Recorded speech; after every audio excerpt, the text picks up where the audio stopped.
All right, welcome back to another episode of the One Bar and Lupagus Show. It is that time of the week where we are SKOL'ing with the enemy, and our enemy just so happens to be DoseOfDion 2.0. Check him out on YouTube. Fantastic. I'm not gonna lie. I've even though you may be the enemy, I've watched a handful of your videos, and they're pretty damn good. He's got a lot of energy and he doesn't mess around, so it's good. All the links will be down in the description. Check them out. Dion, thanks for hopping on. Looking forward to getting to know your Lions a little bit better. How the hell are you doing today? Hey, I'm doing good. I appreciate that intro. I'm doing all right. I'll leave it there. After the Stafford news, I'll say I'm doing all right. We're definitely going to be talking about that. Let's hop right into it. I mean, Stafford, big news, COVID list. I mean, break it down for us. What does this entail? Does he have a chance to play on Sunday? Yeah. Okay. So the news that we've gotten yet, we don't know if he's tested positive or not. The Lions put their linebacker yesterday on the COVID list. So the thought is he may have been in contact. If he comes back and he tests negative, then technically he could play Sunday, but he won't be able to practice through the week, and they would have to fly him out on his own private jet on Saturday because he can't be with the team. So it would be the 5-day minimum if he could play. So he'd go without practice. So I don't know. I'd rather take that though than Chase Daniel. I'll take that over Chase Daniel. Well, Chase Daniel, I'll make you feel a little bit better. He's not been very nice to the Vikings. He's he beat us when he was with the Bears. It was depressing. It was pathetic. So don't get too sad about that just yet. That's true. He did beat us too. Yeah, that's true. So he's got something over there. Do we know like when they will know if Stafford can play? Man, I don't know. I mean, I guess we're just waiting to see if he tests positive. I'm assuming he's going through it tomorrow. I'm thinking. I mean, he didn't show up to practice today. They said he was in quarantine, but they haven't told us if he tested positive or not yet. So I don't know. Hopefully by tomorrow. I mean, that's kind of what we're looking for. Well, and honestly, I mean, the thought of Stafford not playing, sure, that is great for the Vikings, but I'm also a football fan, and I love Matt Stafford. I mean, it's easy to not like guys like Aaron Rodgers, Mitch Trubisky, but Stafford, it's tough. It's tough not to like that guy. He's gritty. So I hope he goes on Sunday. I hope he goes. I love playing against him. Yeah, me too. I really do. Last year without him, it was tough to watch, man. Oh my goodness.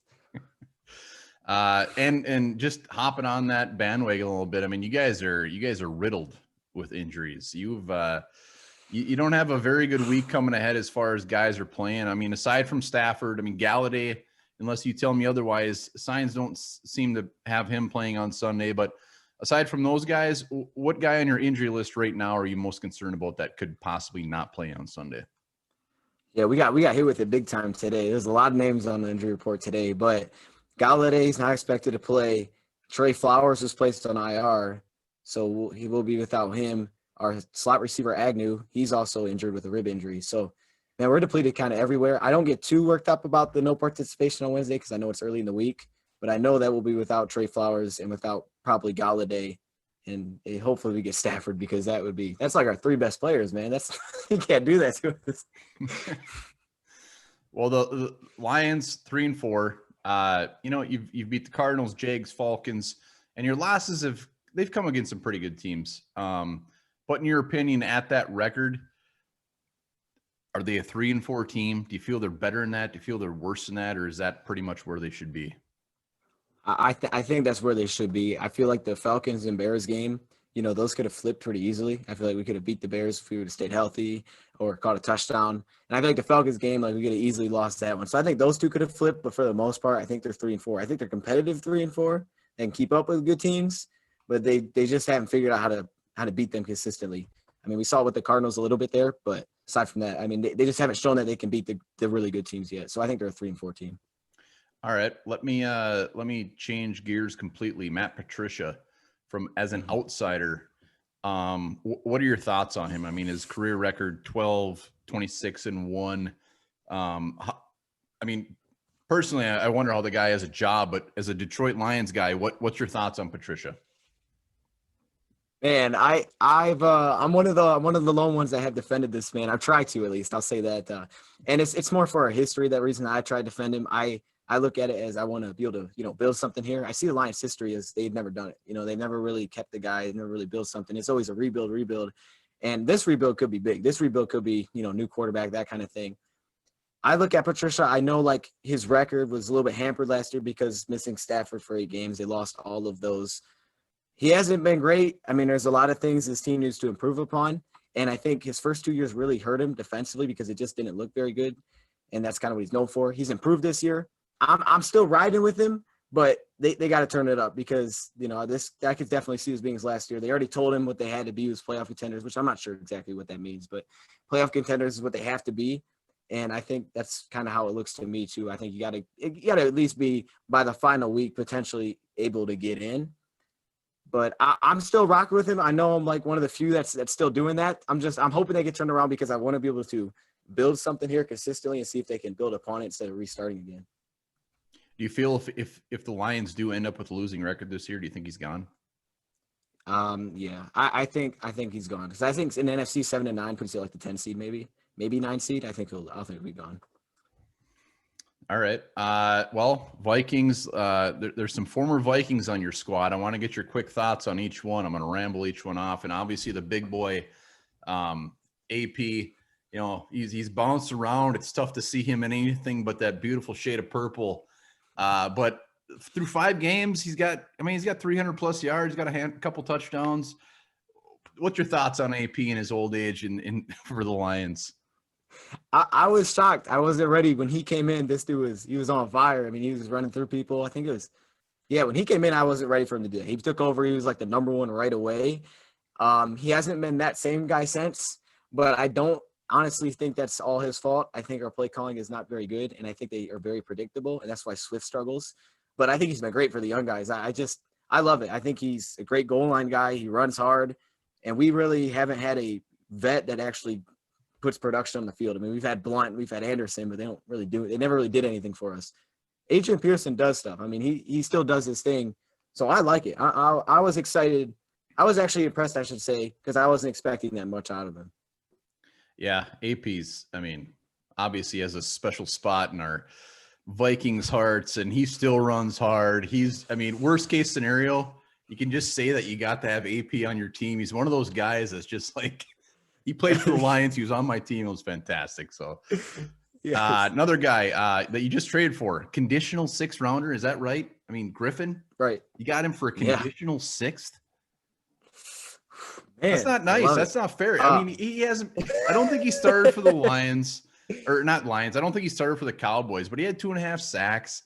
And worst case, this dude brings so much veteran presence. He gets the team fired up. The 6th rounder was a gift. What were your thoughts when that went down? Man, I was excited. This is a guy that we liked in the offseason. I would have liked to sign him then. We didn't. But especially now with the Flowers injury, I'm really happy we got him. But the crazy thing is this guy has more pressures than any of our pass rushers. So it's like, okay, he had more pressures. Dallas, they said he wasn't doing much, and he was still doing more than our guys were doing. I'm excited to get this guy here. And on social media, this guy's wild. So I love that. You love to see those guys. They get you excited about the games. Yeah, he's fantastic. He's going to come out firing on Sunday too. He's going to be trying to put Riley Reef on his ass, and we'll see what happens. One guy that you do have that I'm not a big fan of is Mr. Jaron Kearse. He's looking at his stats, I haven't watched much of Lions games this year, but it looks like he's played in 4 games, 11 tackles.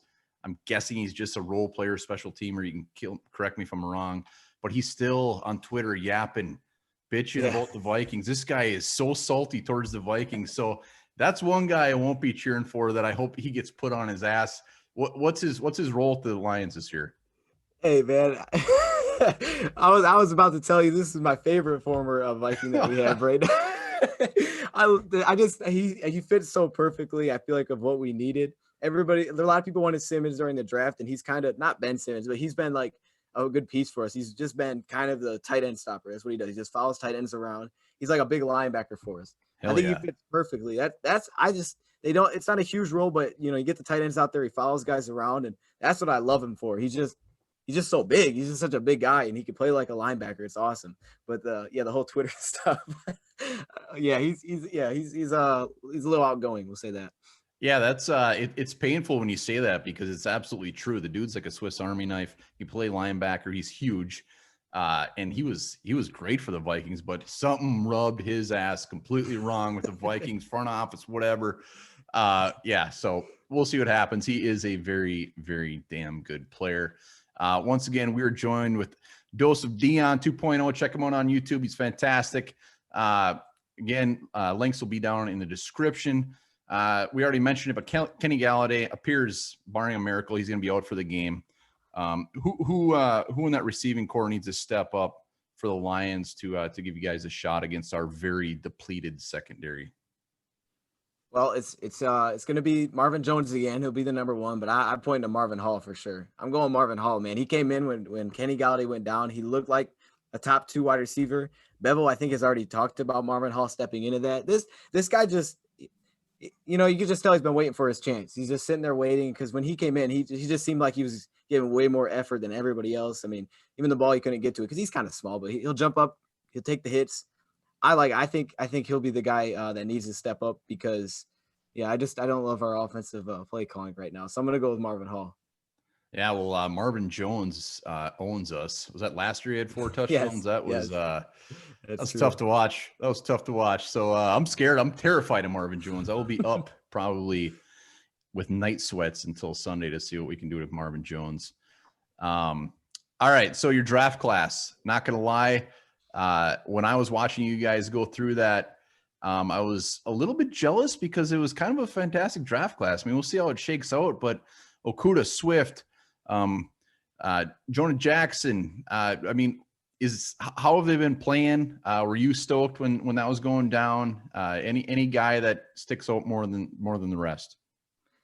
I liked our draft too. I was super excited. I liked the Vikings draft, actually. I did like the Vikings draft. They got a couple players that I really liked and I thought the Lions would look at. But I think the one that sticks out to me is definitely Jonah Jackson. He stepped in, he started at guard. He's been one of our best offensive linemen. I mean, it has taken no time. As soon as training camp hit, he was starting and he's never lost that role. Stenberg hasn't got much involved. Swift, he showed flashes. I think he could put in better positions. And Okudah, he's just up and down. He's just young, so he's up and down. And they don't really have the guy that they brought in to be his mentor or his security blanket almost in true because he's never healthy. So, they're asking him to play a big role. They brought him in there in week 2, and that's been his, role. So I think he's gotten better, but the real guy that stands out to me though is Jonah Jackson. That lineman's been on it. Yeah, Jonah Jackson. I wanted him in purple so damn bad. Our guards are just absolutely pathetic, and Jonah Jackson would have been a starter day one. So you mentioned Swift. What's the deal there? I mean, he had that big game against the Jags. It seems like the last couple of games he's had, I mean, I think it was less than 10 carries each game, maybe even 5, 6. Why are they so scared of giving him the ball? Man, I really like I keep bringing up the play calling, man. I have a problem with it right now. We are one of the most predictable teams, man. It's very easy to predict what we're doing, and it's honestly putting them in bad spots because no one's running well behind it. The only time like that Jags game, we were playing the Jaguars. They didn't have the best, run defense, and they played really well. But, there's certain teams we'll play against with better run defenses. We don't hide anything. There's no surprises, or they'll make it super obvious when you're running. Like we had a drive last week. We had a couple of first downs. We got down to the field. The Colts are known for their run D, and they were like shotgun, shotgun, shotgun. We get up, and then we go on I form. We bring the fullback in, and we go nowhere. Like I just don't think he's putting them in the right spot. Swift can do it all. And we've seen it, you get him outside. He makes good plays. We're not getting that involved in the passing game. We're not using it as like an extension of a run game. I don't know. I just think we're not putting these guys in the right spots. Yeah, I don't know what I'm hoping for more is you guys let Swift go buck wild on Sunday because he's damn good, or you give Adrian Peterson, probably a pissed off Adrian Peterson, still the ball. So it's kind of a lose-lose. So we'll see what happens. What is the Lions' biggest weakness?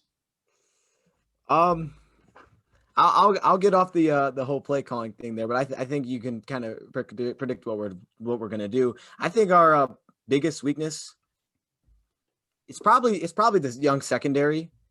I know the Vikings are gonna they're gonna want to run the ball. They're gonna want to play through Cook. But if you get into positions where you're having some success rushing the football and you get us into not obvious passing downs, you can attack the secondary. You know, we'll drop in the zone. He's got a lot of young guys. There's some miscommunications things. You'll see linebackers and cornerbacks.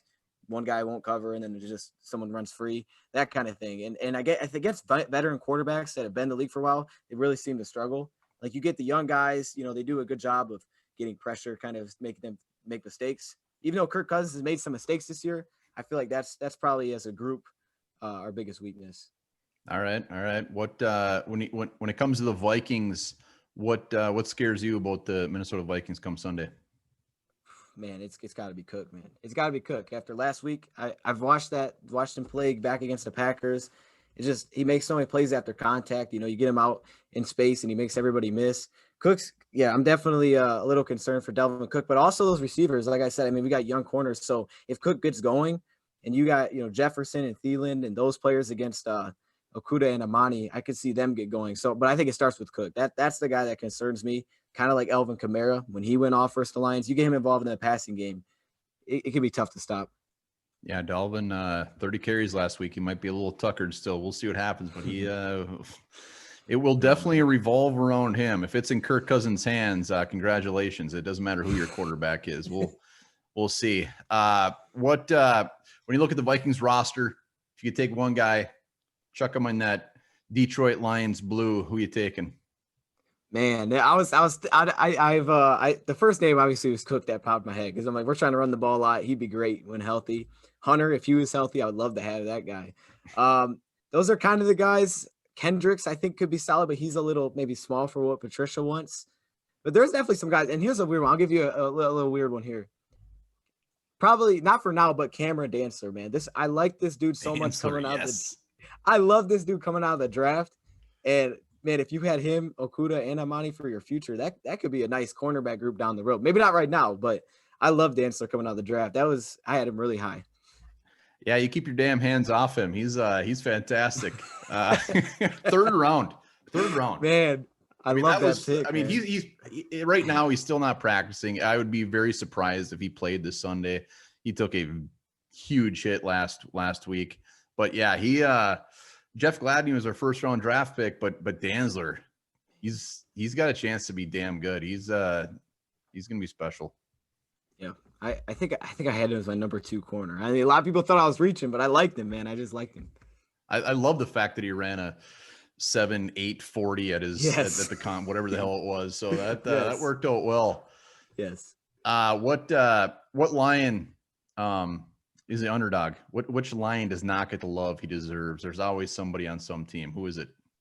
It's my guy John Pennicini, man. Not a lot of people know who he is. He was, I know exactly who he is. Our DT out mostly of because Utah, of his name. man. Yeah, it's a great name. People want to make shirts for him. Like, I'm not gonna do that, but either way, I love this gold dude, mine, man. Right? Maybe I have to, but hey, I love this guy. He's been getting so many more snaps recently, and they're putting like him and Shelton on the D line together. It's their 2 big bodies, and our run defense has just gotten so much better the last few weeks. And I think a lot of it's because of him. I really liked him out of the draft. I was surprised we got him late, so it's got to be Pennicini. All right.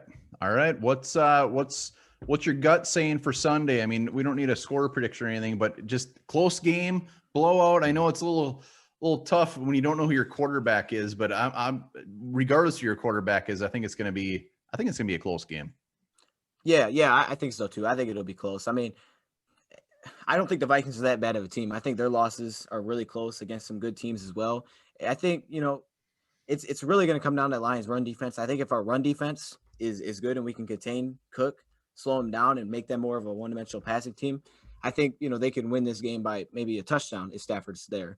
But I think it'll be close. I mean, I think divisional opponents are usually close. The Lions really don't blow out anybody that often. So I see it very, very competitive. But we definitely need it just like you guys need it.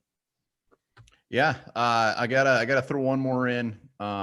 This is one of my favorite ones. Is the Vikings? Every team has a guy who's out there, drives them nuts when they're on the field. When he gets out there, it makes you cringe. But for some reason, the coach just keeps playing him. Our guy is Pat Elflein, Drew Samia. We got a handful of them.